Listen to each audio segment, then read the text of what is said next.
All right, we are in the home stretch, everybody. So we're going to cover dictionaries now. And when we think of dictionaries, we need to think of key value pairs. So let's go ahead and make a new section called dictionaries. And we'll just note key value pairs. Probably put a slash here, key slash value pairs. And we'll also put a little note of curly braces like this.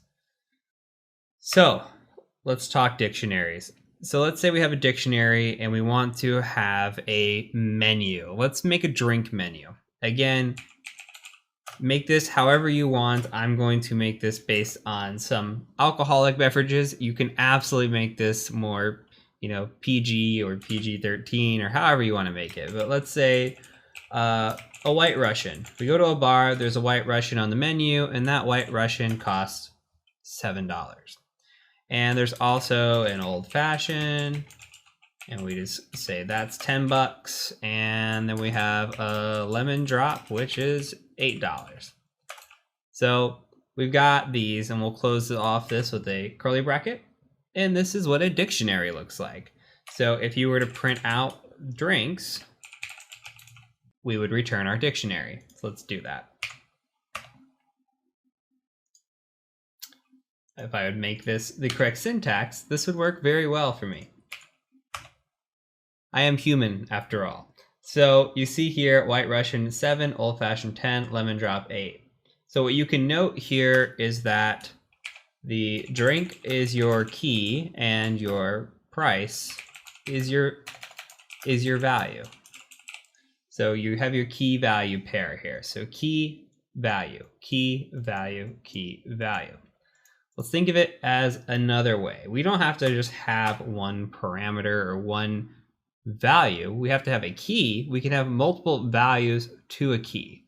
So let's talk about employees. And I'm going to use one of my favorite TV shows, which is Bob's Burgers, to do this. So let's say we have employees and we have different departments. So let's say we have a finance department. Okay. And inside the finance department, we've got Bob, we've got Linda, and we've got Tina. So we got 3 employees in the finance department. Then we've got an IT department. And inside of IT, there might be Jean and Louise. We'll add Teddy to this too, why not? I'm gonna have to move this over because it's a little bit long. And then let's do one more department. Let's say that there's a department of HR, our favorite department. And we'll say there's Jimmy Jr. and Mort. All right, so this is our dictionary. Now again, we can print out employees and we should be able to see our dictionary here. Save this, give it a print.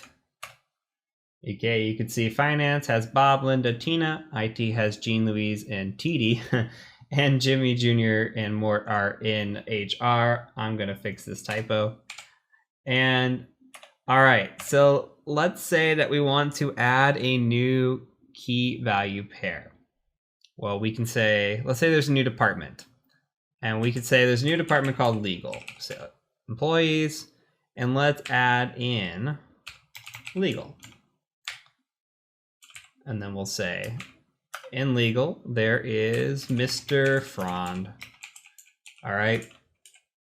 And this will add a new key value pair. Something like this, all right? So we'll save this, go ahead and just print it.